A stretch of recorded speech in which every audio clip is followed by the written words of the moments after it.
I feed the machine. I bring his breakfast, lunch, and dinner. I've always done this. I always will. The machine is a man. He is called a tabulator. He performs calculations. He is the company's most valuable asset. We live in the redoubt, where the machine is served by me and others. Doctors, teachers, groomsmen, his breeding pool. We've always lived here. We always will. Sometimes the machine favors me with talk. Have you never traveled beyond these walls, he asks. He knows I have not, but still he asks. Have you never seen the mountains that conceal our fortress? Have you never seen the ocean or the sky? Sometimes the machine speaks in these questions that are not really questions. He knows I was born here just as he was, the fifth of his line. He knows we all were born here under the watchful eye of the company. Otherwise, we might be set upon by martyrs from other companies who covet his calculations, or the infidels. Mostly it is at dinner that the machine favors talk. I tell him my supervisor will punish me if I do not return at once, but the machine scoffs. I have made it clear to the company that if I wish my servers to linger, they will not be punished. When he finishes saying that, he winks at me. It is flattering that a man of such value would favor my company, but my supervisor will be unhappy. Still, I linger. I enjoy the company's questions. I enjoy the machine's questions. What is a mountain? What is an earth or a sky? I've heard of these things. A mountain is a mass of rocks that protects us from the martyrs and the infidels. An ocean is a great body of water. It separates us from the infidels who live on the other side of the world. The sky is a great open thing from which the infidels might descend to destroy us all. But I have never seen a mountain, an ocean, or a sky. Have you never loved? The machine asks. His eyes are alive and glittering. Through them I see a sliver of the vast world his thoughts occupy. I tell him I have a great love of the company and of the rapture, our leaders of the government. He waves a hand to dismiss this answer. We all love these things, of course. I'm speaking of the love of another person. The machine has always treated me with respect and affection. I tell him I love him. He smiles warmly and says, as I love you. I'm speaking of an even greater love, the love that exists between a man and a woman, or a man and a man, as the case may be. I'm horrified by his words. The love between a man and a man would be smitten by the rapture as an abomination, and here at the redoubt, the love between a man and a woman is forbidden. It interferes with important work. We servers are given monthly inoculations to prevent it. I gaze about the dining room, and my expression seems to convey more than my simple answer of no. It doesn't matter if they are listening, he says. I am the company's most valuable asset. He is silent a moment. I gather his food, which he has barely touched, and as I leave, he reveals to me, I am in love. I cannot fathom such a thing. It is as mountain, ocean, and sky. I live in a 500-square-foot room. I take my meals in a cafeteria. I have access to a gymnasium, a swimming pool, and a fitness room. For entertainment, I view approved books, compete in sporting events, or browse the aisles of the company store. I receive weekly sun-lamp treatments and blood tests. I pray 3 times a shift at organized services. Once a month, I receive a castration inoculation. I'm allowed access to certain parts of the redoubt. My whereabouts are reported by transponder. If I deviate from approved areas, an explosive device with a blast radius of 2 centimeters will detonate inside my brain. I have a busy and rewarding life. I have no room for love. I am in love with the checker, the machine whispers surreptitiously. I don't understand. A checker is a person who checks a tabulator's work. He constructs proofs to validate or invalidate the tabulator's calculations. The proofs are then returned to the tabulator, who either certifies or revises them. Once the calculation and proofs are certified by both tabulator and checker, they are sold to the contractee, another company, or the rapture itself. The checker and tabulator are never allowed to meet. To do so might corrupt their work. They are kept away from one another. It is this I do not understand. How could the machine love a person he has never met? The checker is a woman, the machine says with a smile. Her proofs are constructed with an intricacy that only a woman might understand and a man admire. The machine has been distressed. I wonder if these thoughts grow from the discontent. He is currently performing a set of calculations for the rapture, the most important calculations any tabulator has attempted to produce. If he is successful, the menace of the infidel will be ended. I hide messages in my calculations, the machine whispers to me, glancing suspiciously at the walls, and she responds to them in her proofs. The glitter in his eyes has been replaced with a desperate sheen. She validates my love, I validate hers. I do not understand. The infidels live on the other side of the world. They are lost people who exist in moral squalor. They celebrate primitive animal desires, lust, greed, pleasure. They use devices wantonly, and most abominable are the thinking devices, the ones that perform their calculations. They use these devices to support and export their evil culture. For their efforts, they will suffer eternity in the lake of fire. The rapture wisely outlawed such devices, and we are protected from the moral squalor they induced. Now only simple devices are allowed, such as the device inside my brain.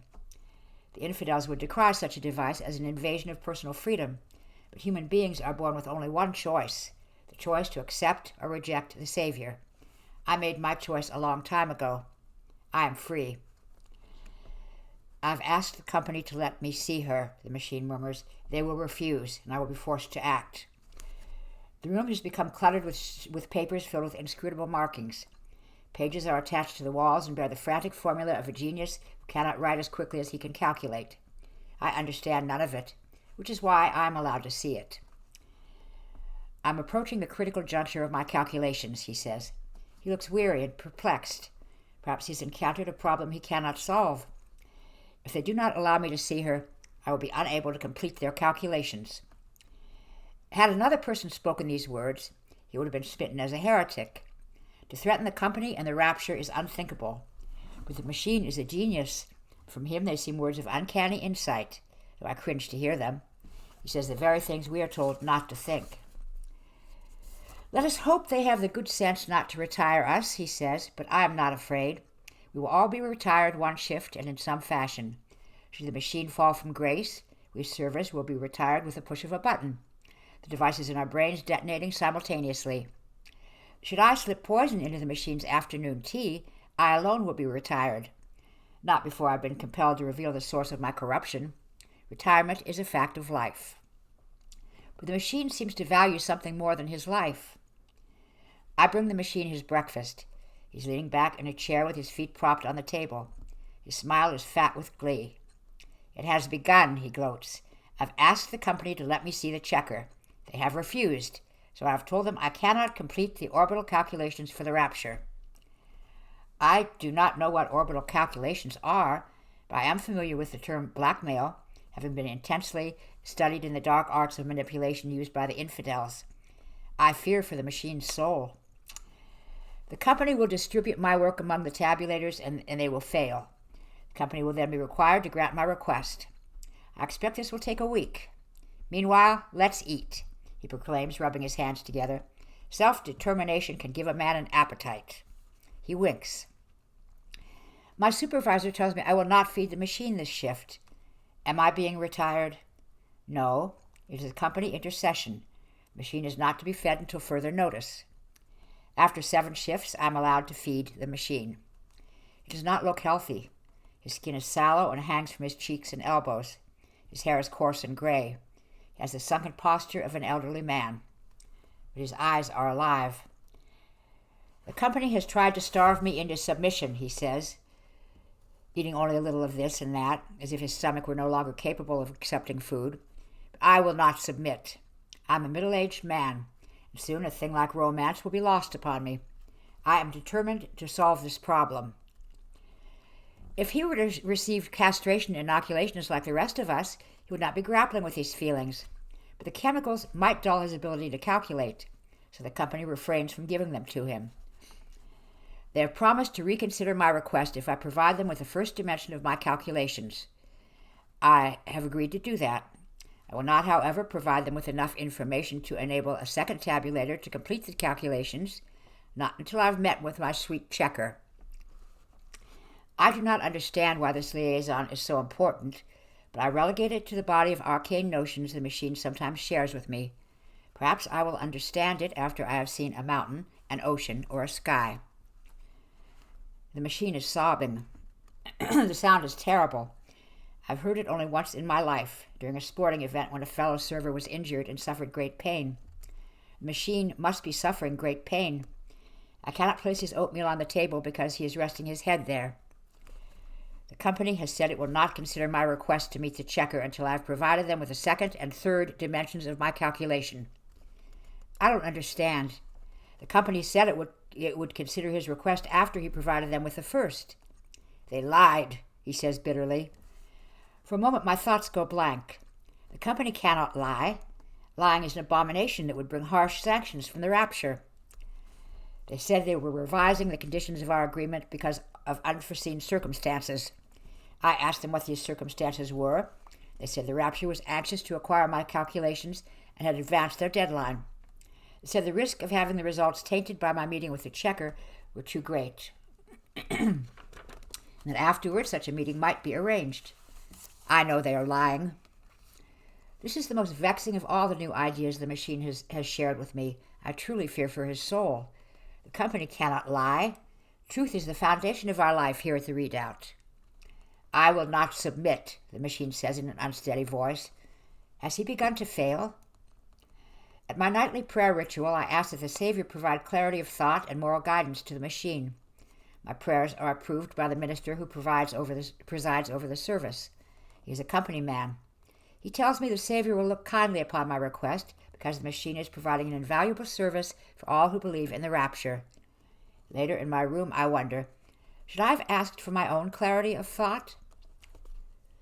Do you need further proof the company lies? The machine snarls at me as I bring him his dinner. Look at this. He is shaking a piece of paper. They told me it was a message from the checker. Bah!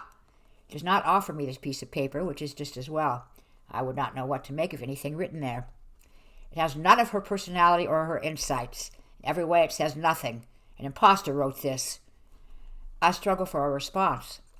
I suggest the checker may not be able to express her thoughts outside of mathematics. It is signed by a man, the machine mutters grimly. They don't know that I know. I do not want to say what occurs to me, that the machine has made an error, that the checker, in fact, is a man, and the messages hidden in the calculations are nothing more than coincidence. I performed the second dimension of calculations. I asked the checker if she had written such a message. She vigorously denied doing so. For the first time in my life, I am sick with uncertainty. The two pillars of my belief are at war with one another. I feel I am being asked to choose. They will never receive the completed calculations. I don't know what to say. My supervisor takes me aside. I'm led to a room. I'm introduced to a disciple of the rapture. I fall to my knees. He motions that I rise. I'm humbled by his presence. He's one of only 12 and is second only to the foremost, who is the titular head of the rapture. Apart from encounters with the machine, I've never bowed in the presence of such wisdom and insight. He asks me questions about the machine. What does he eat? When does he sleep? What are his interests? I answer each question truthfully. Then he asks if I know what the machine hopes to accomplish by meeting the checker. In fact, I do not, as the concept of love is as unknown to me as a mountain, ocean, or sky. The disciple ponders this a moment and then delivers a homily in which he confirms what I already know, that the machine is performing a set of calculations that will bring the menace of the infidels to an end. I should help him to finish his work by performing my server duties to the best possible extent. I vow to do that, without pointing out that I've always done that. I'm dismissed. Outside the room, others who serve the machine are called to question. At the end of my shift, I attend my nightly prayer ritual. I pray more fervently than ever for guidance. I could have told the disciple about the machine's communication with the checker through their calculations, but I do not. Was that a lie? Why was I protecting the machine? The machine is ecstatic. I place his breakfast before him, and he shovels great dripping spoons of oatmeal into his mouth. He is hardly able to speak between his appetite and his joy. I met with the disciple, and he has agreed to my request, he blurts. I can barely understand him. But I feel two things: an overwhelming happiness for the machine, and an unspeakable sense of relief for myself. The conflict is resolved. Better, my faith in the forces around me has been restored. The company is good. The rapture is wise. And the machine is as smart and virtuous as I've always believed. It is by my relief that I measure the depth of my uncertainty, which I suppose demonstrates that what the rapture teaches us is true. Human beings are fallible creatures, must always reaffirm their faith in order to earn a seat at the Savior's table in the great hereafter. I must hurry to prepare, the machine whispers as he lifts the bowl to his lips and literally sucks down the remainder of his oatmeal. It is hot and burns his throat, but he swallows anyway, grimacing with pain. The sight of the company's greatest asset attacking his breakfast with the gusto of a 10-year-old is too comical for me to restrain a chuckle, and the machine sees this and winks at me. Always remember, the Savior did not place us on this earth to work and pray and never celebrate the marvel of life. Even the infidels, damned as they are, know this. I will not let his casual heresies spoil my good mood. I collect his plates, and he lunges from the table to put away papers and restore order to his living area. I leave with a smile. I'm happy for him. I'm happy for myself. I'm happy for all of us. At my mid-shift prayer ritual, I am removed from the sanctuary and escorted to my room by company officiates. Each officiate is armed with an omnis, a wand-like device that can disable a person with a touch. Along the way, I see other servers being similarly escorted. I've never seen such a display of military authority, and it frightens me. Are we under attack? Have the infidels invaded? As I lie on my bed awaiting instructions, my thoughts take a dour turn. Might this have something to do with the machine's liaison with the checker? Has calamity struck? Has their relationship been tainted? Are we all to be retired? I stay in my room for an entire service cycle. Then I am instructed to feed the machine. A company officiate stops me as I prepare to enter the machine's quarters. You will not speak to him, he says. You will leave his food and collect the dishes from the previous meal. Any deviation from these instructions will result in immediate retirement. Do you understand? A chill passes through me. I feel my eyes growing wide. I can only nod. The officiate conducts me through the door. Another officiate is standing in the corner of the room. He is holding an omnis which crackles ominously with electrical charge. He watches me the way I think a predator must study its prey. The machine is hunched over his table. He looks worse than after his starvation. My heart aches for him. An oozing wheal crosses his cheek. It is clearly the stinging mark of an omnis slash. That the company would treat their greatest asset with such harsh disregard troubles me more than any heresy the machine has spoken in my presence. How can I work with that infernal noise? The machine murmurs as I place his meal before him. Do not speak, the officiate orders. The machine looks up at me and his eyes are wild with rage. The meeting was a fraud. They lied. The officiate snarls. Do not speak, tabulator. The machine shouts. The woman was no checker. She came from the breeding stock of some other tabulator. She knew nothing of mathematics. The officiate advances. Evil purple feelers of electricity crawl menacingly across its tip. I step back. The machine hunches down over his sheet of calculations, but the rage still smolders in his glare. Leave, the officiate tells me. I collect dishes and leave. I ask to be excused from my mid-shift prayer ritual. I feel an emptiness inside. I feed the machine. He's not eaten the breakfast I brought him. Slowly I place his lunch before him. As I collect the bowl of oatmeal, he looks at me with a quiet desperation and whispers, They say I have been corrupted by the infidels. The officiate strides across the room and lashes out with the omnis. The machine screams and arches his back. His face is pinched into an expression of agony so complete that for a long moment he does not breathe.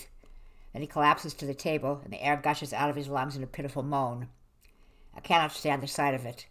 Without being told, I grab the dishes and hurry for the door. I lie in my room. I think about things.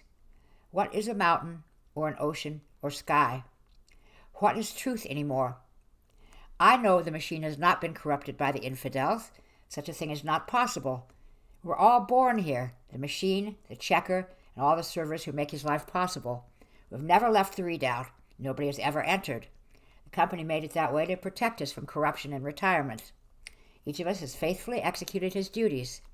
Something is happening to me that I don't understand. A slow transformation of belief. What is this love the machine would give his life for? I begin to cry. I feed the machine.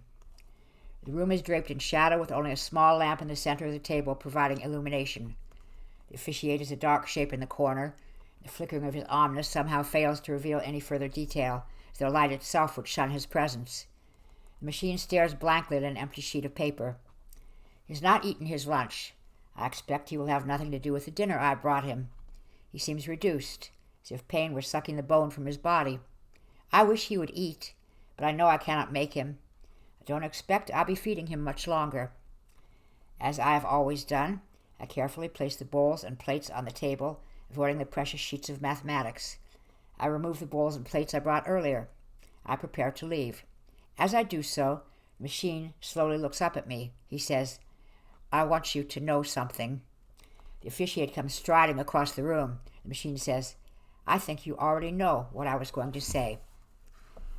The officiate raises the ominous to strike, and I react without thinking. I grab his arm. He is strong, far stronger than I, having been bred for the purpose of striking people. Perhaps he hesitates because it is unthinkable that a food server who's been conditioned from birth to obey would defy that conditioning. Whatever the reason, I snatch the ominous from his grip and ram it into his chest. It discharges with a strangely satisfying explosion of sparks. The officiate's muscles spasm. He grabs the shaft of the ominous and receives a second jolt that knocks him across the room, where he collapses and lies still. The machine gazes up at me with wonder. He says, "God help us, but thank you," and leaps from his seat. I'm stunned by what I have done. As the machine scuttles into the shadow to check on the officiate, he then returns to our island of light. I begin to sense the enormity of my actions. I try to sit down. The machine helps me. "I am an abomination," I whisper. The machine shakes his head vigorously. When I don't respond, he takes my face into his hands. It's the first time he has ever touched me. His skin is rough, the fingers calloused from all the years of scribbling and erasing and scratching out. He looks into my eyes, and I see his vast intelligence, unfettered now by hierarchy or ritual, that transcends everything I have been taught. He says, "You are a human being, and I thank you." He lets go. He darts back across the room and returns with the ominous. He hefts it with his right hand and collects the basket of dishes with the other. He says, "May I borrow your frock? Perhaps they'll think it is you." I ask him what he is doing. "I mean to find her," he answers. "That's impossible. He doesn't know where she is." "If I must search every room of the redoubt, I will find her," he says. But he cannot do that. The device in his brain. If he goes beyond the areas that have been approved, the device will... Yes, I know. "No," I blurt. I'm lost in every way now. He sets the dishes down and crouches at my feet and takes my hand into his. "You must listen to me," he says. "You must listen carefully, because this may be the last chance you and I have to speak. I have something very important to tell you." I nod without understanding. "I will not finish my calculations for the rapture." I stare at him without comprehension. "I have a very good reason. Circling far above our world is a series of hateful devices placed there by the governments that have preceded the rapture," he says. "These devices are similar to the ones inside our brains. They're much larger, capable of retiring whole cities in a pulse of light that would destroy many millions of people and spread poison across the face of the world. I cannot conceive of such a thing. The rapture intends to use these devices to destroy the infidels," he says angrily, taking his eyes from me to swear softly. "And that is what I have been doing, performing the calculations that will tell the devices where to fall. The calculations must be executed in 3 dimensions. I am the only tabulator capable of keeping all the variables in order." My thoughts are a storm of turmoil. He hangs his head in silence a moment. When he speaks, his voice is firm. "I know nothing of these infidels. Perhaps they deserve such a fate. But I do know if the infidels are corrupt, they will answer to the Savior, not the rapture. And that is what our leaders really want. A world rendered in their image, where love is imprisoned, watched over by guards, and struck down when it defies them. This is not what the Savior intended when he placed us here. He expected us to celebrate life. He expected us to love. Enough! I cannot take it all in. Devices and cities and love. It is too much. I feel my world falling away from me. Do not know whom to ask for guidance." The machine stands and smiles down at me. "This moment has brought me more joy than any other in my life," he says, "and I thank you for it." I give him my frock. I don't know what else to do. He steals to the door. He opens it and lashes out with the omnis. The officiate tumbles to the floor. The machine glances back at me. He winks, and then he is gone. I sit in the chair. Moments later, I hear the sharp crack of a detonator, and when I peer into the hallway, the machine is lying on the floor, a fine mist of blood coating the opposite wall. I'm confined to my room for a period of 7 shifts. I wait to be given absolution. I wait for the device inside my brain to detonate. I wonder if it will hurt, but it doesn't happen. I'm brought to face an inquiry. Officiates from the company and a disciple are there. The officiate I attack does not regain consciousness. No mention is made of the machine. They ask me what happened. I tell them the officiate attempted to strike the machine and I intervened. They seem almost amused. They tell me my loyalty to the machine is commendable, but a greater loyalty to the company and the rapture must be observed. I insist I am telling them the truth. They tell me I am lying. They tell me I have been corrupted by the infidels. None of these things are true, and I become angry. They send me back to my room to await the hereafter. On the 7th shift, my supervisor tells me to feed the machine. He is lying in his bed. His head has been shaved, and a bandage covers the right hemisphere of his skull. A wheeled table that extends over his chest is covered in papers. Calculations. His eyes finally find mine. They're filled with defeat. It seems I have been outwitted, he says, and his voice possesses none of the vigor I've always known. He throws a weak sigh, and his gaze wanders to the ceiling. The device inside my brain. It was implanted in such a way as to disable, not kill. I am paralyzed from the waist down. A disappointed frown momentarily clouds his expression. How was I to know? I tell him I am glad to see him. He shakes his head. I'm happy they chose not to retire you. I told them I attacked the officiate. Seemed to fit their mode of thinking. I'm overcome by equal parts sadness and gratitude. He lied, blatantly lied, but he did so in my behalf. The man of his importance would sacrifice himself for a server. The idea fills me with a peculiar devotion that has nothing to do with anything I have learned in my life. And now I have finished their infernal calculations. I say nothing. I had no choice, he explains, his voice heavy with misery. They threatened to retire the checker. They threatened to retire all of you. I could not allow it. What is life in a world without love? He sighs again. So I will exchange the lives of millions of people for the love of a single woman. It is I, he says gravely, who is the abomination. I tell him no, he is not, though I cannot say why. He dismisses my objection with a flick of a finger, draws me close so I may hear without being overheard. The courier will be here soon to carry my work to the checker. In it I have delivered a final message. I have explained everything to her. She will know what to do. I don't understand. Much of what the machine tells me, I don't understand. And then, he continues wearily, I will likely be retired. I am hopeful they will honor their agreement and not retire the checker or any of you. He clears a space on the table for the food I have brought him, but I don't want to set it down. I want to linger and draw out my time with him, but he beckons me to get on with things. I look back at him from the door. The enclosing fog of sadness clears a moment, and he does a curious thing. He winks. I try to picture it in my mind's eye, a vast prominence of stone rising farther than the eye can see into a limitless void, a body of water unthinkably larger than the biggest swimming pool, splashing against the foundation of that prominence, millions upon millions of people occupying those reaches, coming and going as they choose without regard for approval. I cannot get my brain around any of it. So I remember that moment when I grabbed the officiate's arm and wrestled the omnis from his grasp and drove it into his body. I remember a shock of some unnameable emotion, compelled by a deeper feeling of affection. As I sort through my memory, I slowly realized that whatever the feeling was, it had been there a very long time, longer than I had realized. Was it love? The checker has approved my final calculations, the machine tells me. His face is radiant. She found no errors. We're summoned to a conclave. Everybody who lives at the redoubt attends, even the machine. It is unprecedented. A disciple of the rapture, the same disciple as before, stands before us. He tells us in a righteous voice the menace of the infidels will be put to rest this very evening. He thanks us on behalf of the rapture for our work. As we leave, those of us who serve the machine are taken aside. We're led to the sanctuary where we are given absolution. It can mean only one thing. For the last time, I feed the machine. What do you think retirement will be like? He asks. I no longer care very much one way or the other.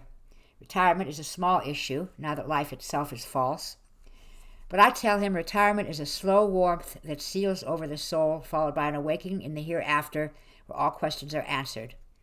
I've been taught to say that, but I no longer believe it. Soon we will all know the truth. I disagree. The machine chuckles around a crust of bread. Retirement is not a transmigration of the soul. It is merely the physical collapse of the body. The brain's electrical signals become randomized, then cease altogether. Afterward, he pauses to swallow. There is nothing. His table is set. I begin collecting the dishes from the previous meal. Do you think the citizens of our land could live with such a thing? He asks. I tell him no. It defies what they have been taught. Yes, he nods. It is a principle by which the infidels live. What if it were true? I finish collecting the dishes. They must be arranged in the basket in a particular way. I kneel at his bedside and set about doing that. As I work, I tell him that if there were no hereafter, then this life would become much more important. Yes, he agrees mischievously. We would celebrate life, would we not? I look up at him. He beams down at me. I knew they would not honor the agreement, he whispers. I knew they would retire us all after they got what they wanted, the destruction of the infidels, and a world rendered in their grim likeness. I could not allow that either. His expression softens. For all your life, you believed somebody would push a button and the device in your brain would detonate. You would float away to your cozy hereafter. Might there be a different way? He raises himself on an elbow. I wait for him to speak. Suppose I were to say you would be retired in a pulse of sanctifying white light that would carry your body out of this mountain and scatter it across the ocean and sky. Suppose parts of your body would be converted to energy itself, flung on an endless voyage across the universe. Suppose we would be together, you, me, the checker, all of us at the redoubt, rising into the sky and falling across the world and flying into the Savior's realm forever. If I told you that, do you think we could share one moment of peace before it happens? He looks into me. I see the vast world his thoughts occupy. And then, God help me, I see the answer. I see it, circling far overhead and falling toward me on the gravity of the machine's supreme calculations. As it draws closer, I see it with a clarity I've struggled to achieve for my entire life. I'm struck speechless with wonder. The machine lies back in his pillow. She accepted my calculations, he says, his face relaxing into a contented smile. This is my celebration of life. I forget to breathe as I see myself in a wave of light that spreads across a world I've never seen, and belief pours into me and fills the empty places with a warmth I've been told comes only with the hereafter. I don't know what to say. I don't know what to do. It is more than my heart can bear. I take the machine's hand and press it against my cheek.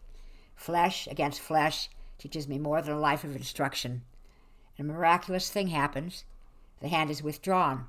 A crust of bread appears, and the machine feeds me.